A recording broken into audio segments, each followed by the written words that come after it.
প্রতিদিন টেলিভিশন খুললেই দেখেন কি দুঃখগাথা নির্মম হত্যাকাণ্ড তারা এই দেশে ঘটিয়েছে।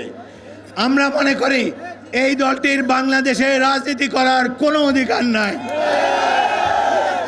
যারা মেশিন গান দিয়ে নিরস্ত্র ছাত্রদেরকে গুলি করে হত্যা করে, যারা গণতন্ত্রকে পদদলিত করে রেখেছে গত 17 বছর, যারা অতীতেও সব দলকে নির্বাসিত করে বাকশাল কায়েম করেছিল, এই দল গণতন্ত্রের শত্রু।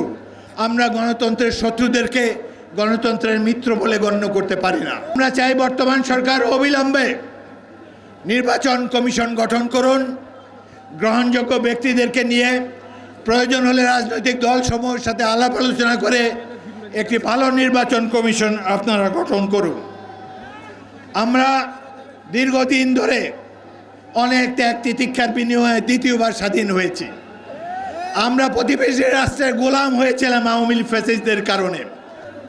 বিএনপি 31 দফা কর্মসূচি, সংস্কার কর্মসূচি ঘোষণা করেছে।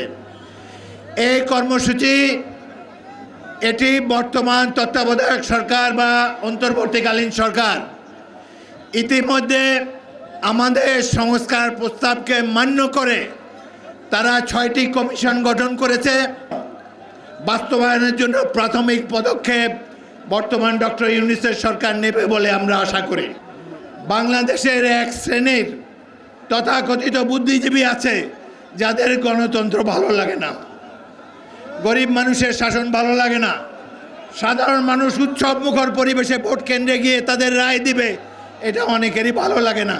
কারণ তারা নিজেরা কোনোদিন ভোট দেন নাই, সাধারণ মানুষের কাছে নিজেরা নির্বাচনে অংশগ্রহণ তো দূরের কথা, গণতন্ত্রের যে মূল বক্তব্য সেই সম্পর্কে তাদের মধ্যে অনেক ঘাটতি আছে।